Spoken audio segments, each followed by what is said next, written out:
Assalamualaikum warahmatullahi wabarakatuh. Nama saya Ahmad Zaidan Mukti Wijaya dengan NIM 2301003. Hari ini saya akan menjelaskan gambaran umum teori ekonomi makro. Pengertian teori ekonomi makro. Teori ekonomi makro adalah cabang ekonomi yang mempelajari perilaku ekonomi secara agregat, meliputi variabel-variabel seperti inflasi, pengangguran, pertumbuhan ekonomi, dan lain-lain. Selanjutnya, masalah utama dalam perekonomian. Yang pertama adalah masalah pertumbuhan ekonomi. Yang kedua, masalah ketidakstabilan kegiatan ekonomi.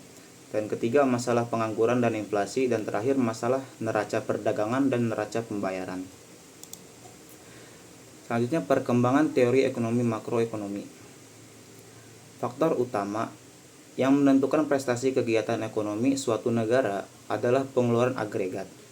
Agregat adalah total pengeluaran untuk barang dan jasa dalam suatu perekonomian yang mencakup pengeluaran konsumen, pengeluaran investasi, dan pengeluaran pemerintah dan pengeluaran ekspor. Juga pengeluaran agregat yaitu perbelanjaan masyarakat atas barang dan jasa. Dalam sistem pasar bebas, penggunaan tenaga kerja penuh tidak selalu tercipta dan diperlukan usaha dan kebijakan pemerintah. Jadi dalam sistem pasar bebas, penggunaan tenaga kerja itu tidak selalu penuh. Artinya pengangguran masih terlalu banyak dan pemerintah harus berusaha agar mengurangi pengangguran. Mungkin salah satu solusinya adalah membuka banyak lowongan pekerjaan. Selanjutnya adalah isu-isu utama dalam analisis makroekonomi. Yang pertama, faktor apakah yang menentukan tingkat kegiatan suatu perekonomian. Yang kedua, mengapa pertumbuhan ekonomi tidak selalu teguh. Dan ketiga, mengapa kegiatan ekonomi tidak berkembang dengan stabil. Selanjutnya, mengapa pengangguran dan kenaikan harga selalu berlaku. Dan terakhir, langkah-langkah apa yang dapat digunakan pemerintah untuk mengatasi masalah tersebut. Selanjutnya adalah alat pengamat prestasi kegiatan ekonomi. Beberapa jenis data makroekonomi dapat digunakan untuk menilai prestasi kegiatan ekonomi pada periode tertentu dan perubahan tiap periode. Alat pengamat tersebut antara lain adalah: yang pertama, pendapatan nasional, pertumbuhan ekonomi dan pendapatan per kapita. Selanjutnya, yang kedua, penggunaan tenaga kerja dan pengangguran. Ketiga, tingkat perubahan harga atau inflasi. Terakhir, neraca perdagangan dan neraca pembayaran. Selanjutnya adalah pertumbuhan ekonomi. Pertumbuhan ekonomi didefinisikan sebagai perkembangan kegiatan dalam perekonomian yang menyebabkan barang dan jasa yang diproduksi dalam masyarakat bertambah. Peningkatan pertumbuhan ekonomi disebabkan oleh: yang pertama, faktor produksi mengalami peningkatan dalam jumlah dan kualitasnya.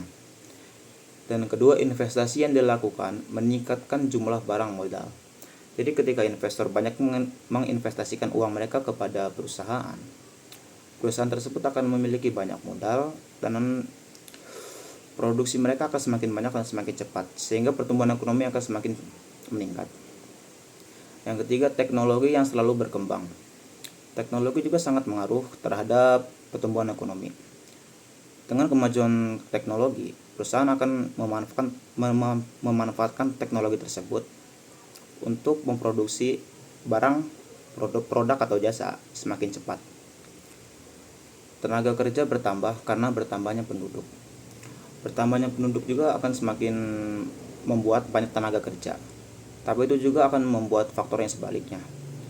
Semakin banyak penduduk maka semakin banyak pengangguran. Tapi kita ambil sisi positifnya, tenaga kerja akan semakin banyak dan akan meningkatkan pertumbuhan ekonomi.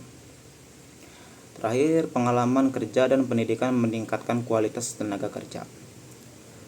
Semakin banyak pengalaman kerja dan pendidikannya lebih tinggi suatu karyawan, maka perusahaan tersebut akan semakin cepat dan efisien dalam memproduksi suatu barang atau produk atau jasa.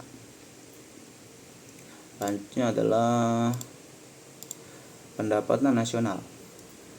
Pendapatan nasional potensial, yaitu tingkat pendapatan nasional yang dicapai apabila tenaga kerja sepenuhnya digunakan. Pendapatan nasional potensial ini tidak akan pernah terwujud jika tenaga kerja sepenuhnya tidak digunakan. Apa maksudnya? Nah, jadi sepenuhnya digunakan. Jadi ketika masih banyak pengangguran, otomatis tenaga kerja semua suatu negara itu tidak sepenuhnya digunakan. Nah, jadi pendapatan nasional potensial ini tidak akan pernah terwujud. Selanjutnya, kekurangan pengeluaran agregat menyebabkan sebagian tenaga kerja menganggur dan perekonomian tidak akan mewujudkan pendapatan nasional potensial. Ya, seperti yang udah gue bilang tadi,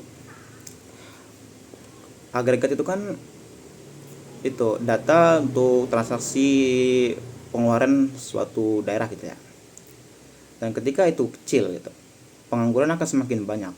Dan yang dijelaskan tadi, ketika pengangguran ada banyak, tenaga kerja itu tidak sepenuhnya digunakan, sehingga tidak dapat mewujudkan pendapatan nasional potensial.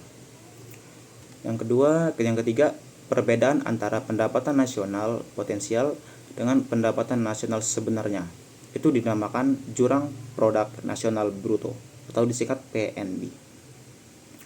Lanjutnya, semakin besar jurang PNB, semakin besar pula tingkat pengangguran dalam perekonomian. Masyarakat tidak menikmati kemakmuran potensial yang dapat dicapai. Selanjutnya adalah masalah pengangguran. Pengangguran, suatu keadaan di mana seseorang yang tergolong dalam angkatan kerja ingin mendapatkan pekerjaan tetapi belum dapat memperolehnya. Sebab terjadinya pengangguran, itu pertama, kekurangannya pengeluaran agregat karena permintaan berkurang. Ya, gue bilang tadi, ketika pengeluaran agregat berkurang, itu kan karena permintaannya berkurang tuh. Contohnya aja nih ya, di pasar. Kan sekarang pasar kayak tradisional itu kan sepi kan, karena permintaannya semakin sepi. Otomatis pedagang yang ada di pasar tradisional tersebut akan menutup usaha mereka di pasar karena permintaannya akan sepi. Sehingga mereka mungkin ya akan jadi pengangguran, dan sebalik lagi ke awal, pendapatan nasional potensial itu tidak dapat pernah terwujud. Selanjutnya, ingin mencari kerja lain yang lebih baik. Nah, banyak itu orang yang sudah diterima kerja tapi mereka itu merasa kurang, atau itu merasa kurang gaji, lingkungan, sehingga mereka itu keluar untuk mencari pekerjaan yang lebih baik. Tapi yang tidak disangka adalah susah banget untuk mencari kerjaan di sekarang ini, sehingga mereka nganggur. Selanjutnya, perusahaan mengganti tenaga kerja dengan mesin. Nah, ini. Apalagi sekarang kan lagi maraknya AI ya. AI dan teknologi juga makin maju. Jadi tenaga kerja manusia itu udah semakin digantikan, sehingga pengangguran itu makin banyak. Selanjutnya adalah ketidaksesuaian antara keterampilan tenaga kerja dengan yang diperlukan di industri. Jadi salah satu penyebab pengangguran tuh ya ketika lu ingin melamar suatu perusahaan. Ini contoh, lu misal ngambil suatu jurusan tuh ya, dan lu ngelamar pekerjaan di perusahaan yang beda banget sama jurusan lu, dan lu tuh nggak tahu gimana caranya kerja tersebut dilakukan ya, sehingga lu tidak bakal diterima, susah, jadi dia penganggur. Selanjutnya adalah masalah inflasi. Inflasi itu suatu proses kenaikan harga-harga yang berlaku dalam suatu perekonomian. Tingkat inflasi rendah antara 2-3% dan yang tinggi itu antara 4-10%. Faktor yang menyebabkan inflasi itu ada 5 ya. Yang pertama adalah tingkat pengeluaran agregat yang melebihi kemampuan perusahaan-perusahaan untuk menghasilkan barang dan jasa. Ini ketika permintaan lebih banyak daripada penawaran, itu akan menyebabkan inflasi. Artinya adalah pekerja-pekerja di berbagai kegiatan ekonomi menuntut kenaikan upah, akibatnya produksi meningkat. Selanjutnya, kenaikan harga barang-barang impor. Dan keempat, penambahan penawaran uang. Ini ketika penawaran barang lebih besar daripada penawaran uang. Dan kelima, kekacauan politik dan ekonomi. Politik itu emang ngaruh banget dalam inflasi ya. Selanjutnya, ketidakseimbangan neraca pembayaran. Atau kegiatan ekspor impor merupakan bagian penting dari kegiatan perekonomian suatu negara. Di samping itu, terjadinya aliran keluar dan masuk dana atau investasi. Selanjutnya, impor yang berlebihan dapat mengurangi kegiatan ekonomi karena permintaan lebih kecil, permintaan LN lebih kecil daripada DN. Turunnya permintaan DN menyebabkan terjadinya pengangguran. Di samping itu, modal dari dalam negeri akan mengalir keluar. Hal ini menyebabkan nilai mata uang domestik turun. Neraca pembayaran, suatu ringkasan pembukuan yang menunjukkan aliran pembayaran yang dilakukan dari negara lain ke dalam negeri dan dari dalam negeri ke negara lain dalam satu tahun tertentu. Selanjutnya adalah kebijakan makroekonomi. Tujuan kebijakan makroekonomi salah satunya adalah menstabilkan kegiatan ekonomi. Yang kedua, mencapai tingkat penggunaan tenaga kerja penuh tanpa inflasi. Terus menghindari masa inflasi, menciptakan pertumbuhan ekonomi yang teguh, mewujudkan kekukuhan neraca pembayaran dan kurs valuta asing. Menstabilkan kegiatan ekonomi. Caranya adalah tingkat penggunaan tenaga kerja tinggi, tingkat harga-harga tidak menunjukkan perubahan yang berarti, dan terdapat keseimbangan antara ekspor dan impor, dan lalu lintas modal dari luar negeri. Mungkin sekira gitu dari penjelasan saya. Mungkin masih banyak salah kata, mohon dimaafkan. Terima kasih. Wassalamualaikum warahmatullahi wabarakatuh.